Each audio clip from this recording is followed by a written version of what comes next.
Todd Young Online presents Young Tales. Tales for the young and the young at heart. Today's story, Bulfinch's Mythology, the story of Daedalus. Daedalus, the legendary craftsman and inventor, was known throughout Greece for his genius in engineering and art. His most famous work was the construction of the labyrinth, a sprawling maze of endless corridors and dead ends built for King Minos of Crete to imprison the monstrous Minotaur. The labyrinth was so intricate and bewildering that even Daedalus himself barely escaped it after its completion. But his ingenuity, once so prized, would lead to his downfall. After aiding Theseus in escaping the labyrinth, either directly or indirectly by revealing its secrets to Adriani, Daedalus fell from King Minos' favor. To prevent him from sharing his secrets, Minos imprisoned Daedalus and his son Icarus in a tower, cut off from land and sea. No ship was permitted to leave Crete without being searched. Minos controlled the land and the sea, but not the sky. Minos may command the land and sea, but he cannot command the air, Daedalus declared, and so he turned to the skies for escape. In secret, Daedalus constructed 2 sets of wings from feathers and wax, carefully layering small feathers near the base and larger ones at its edges, mimicking the wings of birds. He taught young Icarus how to fly, warning him with a father's love, "Fly between the extremes, my son. If you soar too high, the sun will melt the wax. If you fly too low, the sea spray will weigh down your wings. Stay close to me, and you will be safe."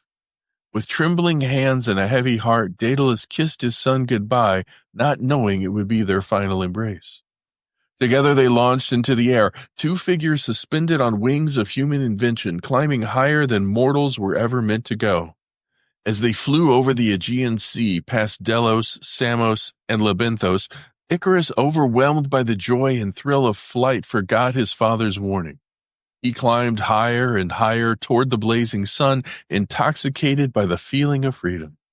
But the heat began to soften the wax. The feathers loosened. Icarus, flapping desperately, began to fall.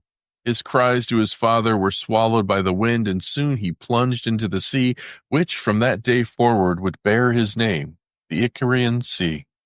Daedalus, devastated, searched the waves. When he saw the feathers floating on the surface, he realized the truth and mourned bitterly.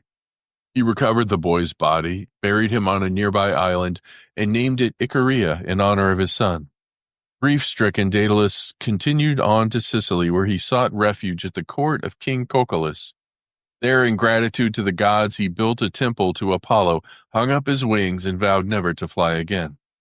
His journey, equal parts triumph and tragedy, became a timeless lesson in the limits of human ambition, the folly of disobedience, and the price of brilliance. But Daedalus's tale did not end there. His genius, once a gift, became tainted by envy. His sister once entrusted her son Perdix to Daedalus's care. The boy was exceptionally clever and quick to learn, showing talents that rivaled his uncle's. One day, while walking on the seashore, Perdix found the spine of a fish and was inspired. Mimicking the serrated edge, he crafted the first saw from a strip of iron. Another time, he fastened 2 metal arms together with a pin and invented the compass, a tool to draw perfect circles. Instead of pride, Daedalus felt threatened. He feared the boy's talents would eclipse his own fame, and jealousy took root in his heart. In a moment of cold betrayal, Daedalus led Perdix to the top of a tower and pushed him off. But as the boy fell, Athena, goddess of wisdom and invention, who had admired Perdix's creativity, intervened. She transformed him into a partridge, a bird that shuns high places and never nests in trees, forever mindful of the fall that nearly ended him. And here's where we end for today. Young Tales is produced and narrated by Todd Young from Todd Young Online. If you enjoyed this, please like and subscribe and join us next time for another story. Thank you for your support.